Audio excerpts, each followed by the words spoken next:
Hey, There we are. How you doing? we got you. Yeah, How are you? I'm doing well. Doing well. How about you? I can't complain. Good. I'm so grateful that you took the opportunity to spend a couple of minutes with us. We so appreciate all of your time and all of your efforts in DC. I appreciate it. I'm glad to be here. You know you're a Carolinian, You right? know he backed Banneker's move, right? That's right. So the format is we know we only have you about 30 minutes and then so Isaiah's my son. He's going to introduce you, Banneker student, introduce us, and then he's going to read your bio. He got a couple of questions for you, Nice. and I'll ask questions, and then we open it up for any participants in the live chat if they have questions for you. If you're okay with that, if it's That questions works. that you can answer. Okay.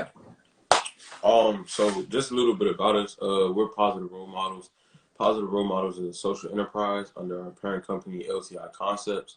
Our mission is to serve, inspire, and lead, and with that, we hope to build the capacity of future leaders, not only in the district, but eventually around the world. We do that through offering numerous services like family therapy sessions, one-on-one therapy sessions. We also have a family standard operating agreement in which it kind of just helps strengthen the relationships you have at home between the parents and the children. And then we do many more things in that nature. Also, through Positive Role Models, we have apparel such as this and the hat that she has on, and 10% of all of our proceeds are directly invested back into the youth. So that's a little bit about us. What's your name? Oh, I'm Isaiah Exum, senior at Benjamin Banneker Academic High Nice. School. Congratulations. Yes, thank you. Thank you very much. What's my name? This is Letitia Isby, my mom, also CEO of Positive Role Models. Okay, Love it. good So I'm job. just putting it together. So, Letitia, did you? I think you graduated a year or two before me. Yeah, I graduated with Sky. So I graduated my original 98, 99. That's what I thought. I wasn't gonna put your year out there though. So, Yeah, but yeah, yeah. So That's okay. good to see you. Yeah. So yeah, I attended yeah, it was 98, 99. I graduated with Sky, played Yeah, basketball under I Ager. remember. I remember. Yeah. Y'all were superstars, man. I remember. Yeah. Thank you. Oh, superstar. He don't Yeah. believe I can play basketball. Superstar. Okay, so we're gonna read a little bit of your bio. We're gonna So just here, based on what I read, you are an at-large member of the Council of the District of Columbia. You are chair of the Committee on Facilities and Procurement and vice chair of the Metropolitan Washington Council of Governments, the COG Board of Directors. In 2008, you went to serve as a legislative counsel to Congresswoman Eleanor Holmes Norton. In 2014, you were tapped by Attorney General Carl A. to serve as the first director of community outreach for the DC Office of the Attorney General. There's a lot here. he has a Yeah, wife now we and need a two short girls. bio. He has a wife and two girls, There we go. dog, That's the important part. Pitbull, Roscoe. There you go. Okay, so what was your first question? So my first question is, what is the Committee on Facilities and Procurement, and as the chair, what do you do? Yeah. So it's work that's not exciting for a lot of people, but I actually like it. My committee has jurisdiction over all DC government properties and buildings, and also most contracts that come out of DC government. So, like the work of the committee is very technical and not very interesting to the average person. But what is interesting about it to me, the reason I love this committee, is that I had the opportunity to make sure local folks and minority business owners are getting a fair shot. So, you know, when contracts are coming out of the city, we do billions of dollars in contracts. And my job is to make sure that a lot of those contracts are going to, you know, our DC companies, these brothers and sisters that are, you know, busting their butts every day to make a dream happen, to make sure they benefit from the spending that the city is doing. But also when we're building buildings like Banneker, you know, making sure that we're building buildings that are really, you know, dignified. You're not going to get to see the fruits of that labor, Yeah. but when you go back and look at the new building, it's going to be something that you're really proud of, and you're going to see really in that building, you're going to see a city that supports you. So that's the biggest work of our committee. We also don't have jurisdiction over returning citizens, folks, you know, who are incarcerated or returning from incarceration. And that's a particular interest of mine. That's a place where I've spent a lot of my career just trying to make a difference. So making sure that folks have supports when they're coming back into our community, making sure that they have housing and opportunities for jobs. And the most recent thing we did was we restored voting rights to incarcerated people. So folks who are locked up now in DC can vote. And that was a big deal. Oh, that's cool. I heard about that. You heard about that? Yeah, I was really happy to see that. Go ahead. You feel like what? I was just gonna say, like, I feel like the votes from the incarcerated bodies do count, and I feel like a lot of the times they're counted out because of their history, but that shouldn't affect. That's right. That's right. We all make mistakes. It's just some people get caught, you know, and don't have supports, and you know, some of us are lucky enough to not have, you know, gotten caught or prosecuted or however else we got lucky. So those of us who got lucky, we got to look out for those who didn't. Yeah. Definitely. What was your journey to the council? So you went to Carroll, obviously alumni, and were you always? What was your journey? Was one, and were you always interested in like political science and government at Carroll? So I was at Carroll. I was always interested in political science and politics, but like I didn't have any path there. So that wasn't like I didn't like chart a career there because, you know, I didn't know anybody who was in politics, and nobody in my family had graduated from college. So even though I was really interested in politics and believed that people in political office could make big difference in people's lives, I wanted to become a lawyer. So I went to law school. And then, you know, got really a lucky break to work on Capitol Hill, which wasn't something I planned to do. But I heard when I was finishing up law school and I worked for the courts for a year, I heard that Congresswoman Eleanor Holmes Norton had an opening in her office. So I said, look, let me just throw my hat in the ring, see what happens. And got into her office. I worked there for about 5 years. But how I ended up in politics and elective office is because when I was on Capitol Hill, I saw my family was not doing that well. And all these Native Washingtonians, African Americans were not doing well, even though all of a sudden our city was starting to do incredibly well. But like my family and folks like my family were still struggling every day with basic things. So I felt like I could do more to help folks like my family from local political office. So I quit my job with no backup plan and decided to run for office. Important thing to know, though, I lost the first time I ran. You know, I did everything I could. I worked as hard as I could to the last, you know, minute of every day. But I lost, and really, you know, through the grace of God and a good and supportive wife, had the opportunity to run one more time. And you know, so I've been in now 4 years, and we've been tearing it up, just really trying to make a difference for people. Congratulations! You were just recently reelected, right? Yes, thank you. Yeah, congratulations. Thank you. I have one more question, then you can ask the second question. What would be the process for somebody who's looking to get a building or start a business or maybe go through the solicitation process or to look for contracts? Where should like regular business people start, or people who are just now starting a business kind of start to get a building or get their hold on contracts? So getting a building is the hard part, because that you're generally going to have to go through the real estate market. Although one of the things I want to do, and my friend and colleague in Ward 8, Councilmember Trayon White, introduced a bill to create shared like office space in Ward 8 to help people getting started. That's a concept I believe in a lot, and I'm hoping we'll be able to get that done. But you know, so our two biggest agencies that do a lot of contracts, just millions and millions of dollars, are the Office of Contracting and Procurement and the Department of General Services. And what they have done an increasingly good job of is helping people to understand what the government contracting process looks like. And so they will help give you instructions as to, you know, how to you know, bid for contracts. And what we do is we set aside a lot of our contracts for small local businesses. So they will give you kind of a contract that's like $250,000 or less to kind of get you started. And, you know, if you do a good job on that, they'll try to get you more and more contracts. Everything the government does is competitive for the most part. But we really do look out for local businesses. So if you're interested in, you know, starting a business, if you have a business and want to do business with DC government, certainly call the Office of Contracting and Procurement or the Department of General Services. And, you know, if anybody ever has any difficulties getting answers, then reach out to me and I'll help you get an answer. Okay. Cool. We'll probably be looking at that. Yeah. So the government, but this is important for folks to know, right?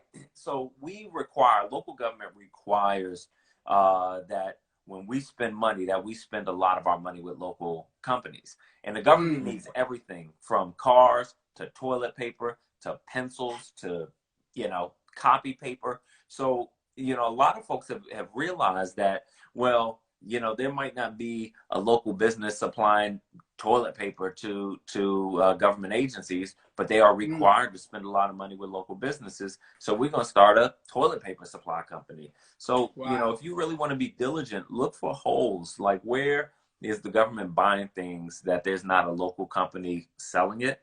And that's your space. There you go. I didn't know. He liked drop shipping, so that's something that's interesting. You like what? Drop shipping. Okay. Okay, go ahead. So the next question was, what initiatives have you backed or plan to introduce? So a lot, right? So I mentioned that the bill to restore voting rights to incarcerated felons, that was my bill. We just got that passed. That was a big deal. We've done a lot of other work for formerly incarcerated residents. I have, over my one term on the council, doubled the size of the agency that serves those residents. I've made sure folks, when they return from incarceration, they have free ID cards, free transportation, and more assistance from the city, and really kind of reacclimating. So we've done a lot of that work already. What I'm working on now for my next term is, we have, as you all know, a housing issue. It costs so much to live in DC, and the average person, average family is struggling to hang on. And so we have to build more affordable housing, more housing that regular working people can afford. Because as long as you have more people trying to live in the city than you have available housing, then the cost of housing is just going to keep going up, because people with more money are going to bid these houses up. So I've been looking for ways to build more housing so we can keep up with the demand and make sure we're building housing for people that are making like regular amounts of money, $30,000, $40,000, $50,000, $60,000, $70,000 a year. So what I want to do is take a lot of our older office buildings that have become vacant and turn those into affordable housing and workforce housing. And with COVID, you know, what they have shown a lot of these businesses is that folks can actually work from home. So our office, like, you know, real estate market wasn't particularly strong, but now you're going to see a lot of these companies pulling out of these office buildings. It's going to leave a lot of space downtown, and I want to fill that space with people. You know, imagine turning a lot of those office buildings downtown where you got restaurants, the metro, like everything's down there. Imagine turning a lot of those buildings into housing. You know, we create a lot of opportunity, and we can get that housing built really quickly. So that's something I've been working on, but I think we're going to get more traction on in this coming year. Oh, that's great. That is very great. This is just kind of related to that question. So, although there's like a lack of affordable housing, who's moving into a lot of these high-end upscale buildings that are being built? Well, people with a lot of money. So there are a lot of people in DC with a lot of money. And we're building, not the government, we don't build housing really, but developers are building all this high-end luxury housing, and I think building too much of it. So you do have a lot of wealthy people who are moving into that housing, but also like young people who might be moving to DC to start their careers.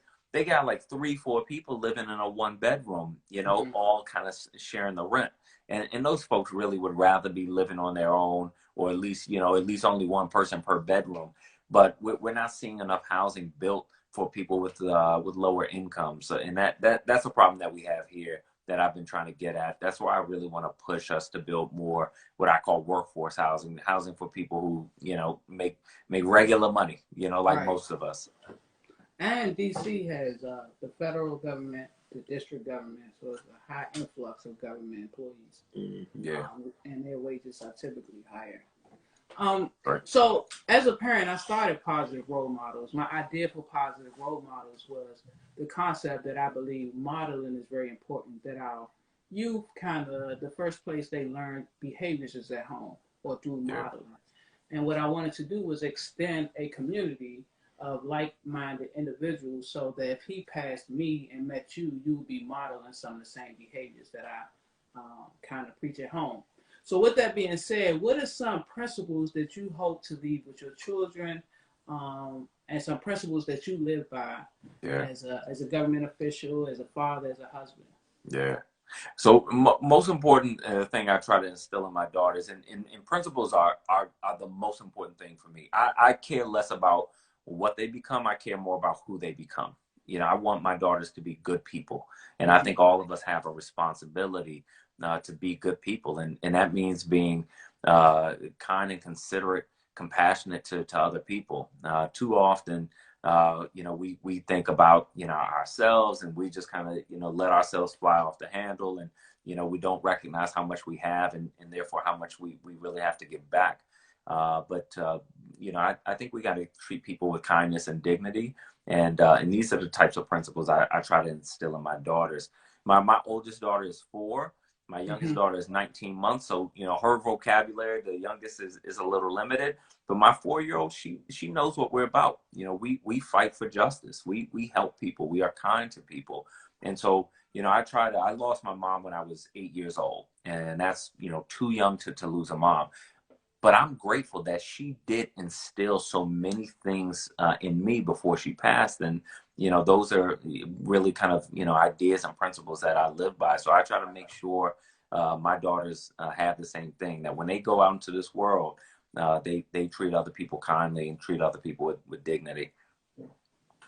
A follow-up question to that, because that's, those are some of the same principles that I believe in: dignity, treating others as you would to be treated. So would you say those same principles are important for government officials? And if so, are there any additional principles that you think a government leader should possess? Yeah, no, they are absolutely imperative for a government leader, because if somebody comes to me, they're coming to me because they need help.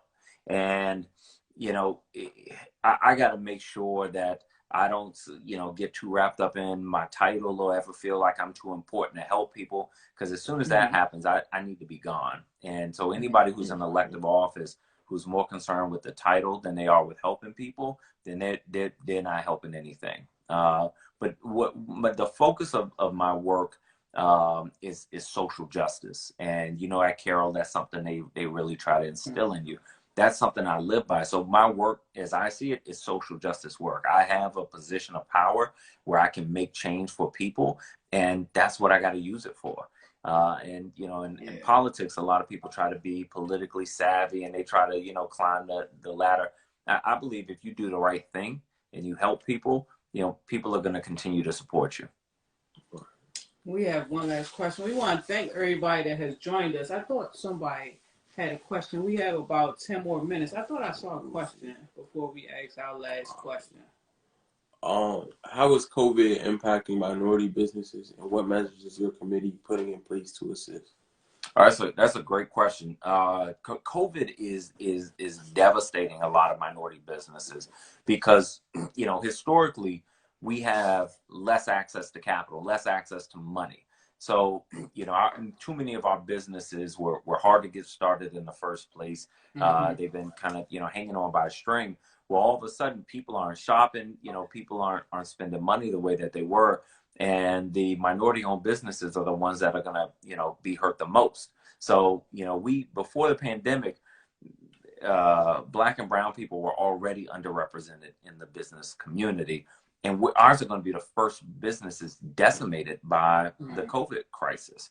What I believe we have to do is make sure as a government, as a local government, that we remember that our obligation is to our local businesses. So when contracts are coming through the city, we got to make sure as many of those contracts as possible are going to local businesses, because that's going to keep that money in our community. That's going to help people, keep their employees. They're not going to have to lay people off. That's going to help people pay their bills.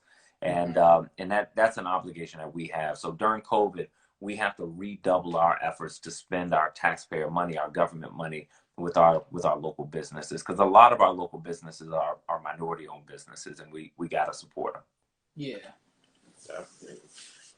So our last question. I thought I saw one more. That Remaya made. Okay, go ahead. It says, how can young adults start if they are interested in becoming a council member? Hey, I love it. So stay focused on school, right? Don't worry about the politics and the rest of that stuff until later. Absolutely stay focused on school.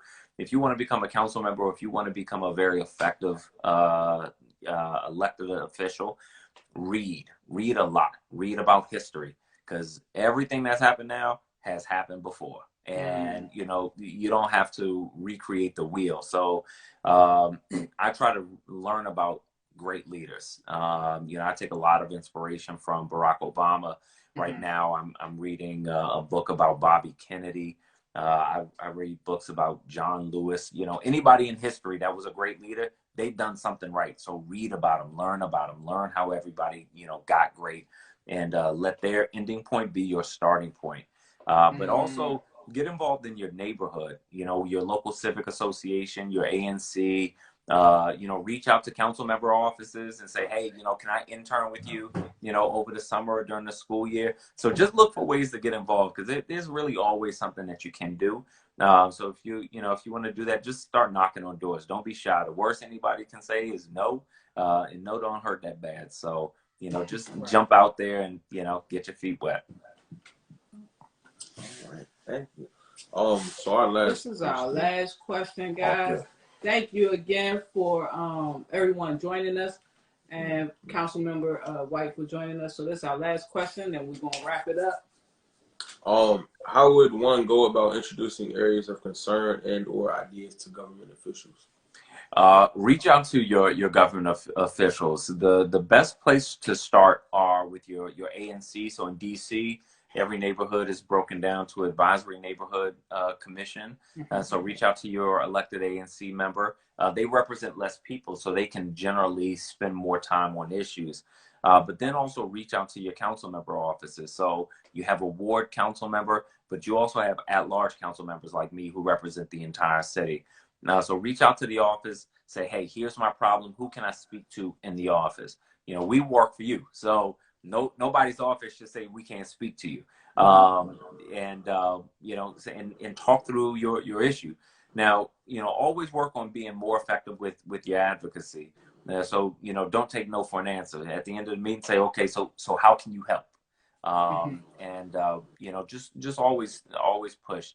And again, folks, you ever run into an issue, you have trouble navigating something, you have a question about something, reach out to me. Me and my staff, we're very responsive. We care a great deal about what we do. Other council offices do as well, but we are always happy to help. Yeah, and I have to attest to that. We did reach out to Councilmember White and his team, and they have been ultra responsive. And we thank you guys for your time. We thank you for spending time with Isaiah. What we really do this for is to give you an opportunity to talk with those in direct leadership positions, and so they don't feel so disconnected from people who actually are leading and people who are in positions that they would like to be in. And so this makes it very real for them. And I appreciate you and your team kind of agreeing to do this. Absolutely. And working with our project manager to kind of get you scheduled. Yeah, no, I'm happy we could do it with the campaign. Things are going a million miles a minute, so I'm glad we did nothing fell through the cracks. So yeah, I'm very, very happy we'd be able to do this. I saw your name, but did not put together. And I know you said Carol. I just was moving so fast, I hadn't even put it together. As soon as you popped up, man, it is great to see your face, Letitia. It really is. Thank you. Yeah. It's great to see you, and we hope to be in touch soon. We'll be out here, and know that you got our support. As always, and Isaiah's support as Banneker students and other Banneker students. Love it. All right, Isaiah, I got a question for you. What's next year? What you doing next year? Oh, He got some very exciting news this past week. so yesterday, or either yesterday or the day before, I got accepted into North Carolina A&T. So Congrats! That's yeah, huge. thank you. Congratulations! So Wow. the next step is college. Wow. I plan on majoring in computer science and physics, I like and it. then with that, I hope to work for another firm for some time after college, and then with the knowledge that I gained from that, start my own cybersecurity firm, and then in-state programs to help other youth minorities learn about STEM and just I love it. that Love it. that Love it. area. Love it. Yeah, cybersecurity, brother. That's a good field. A lot of times, young people they're like, oh, I want to do this thing, that thing. That's a good place to go because nobody nobody's servers are that secure right now, and governments are getting hacked, hospitals are getting hacked, and frankly, none of us have really figured it out yet. So I think you're heading into a very fruitful endeavor. So I'm gonna keep you in my thoughts and prayers, and congratulations on your senior year and that huge acceptance. Oh, Thank you so much.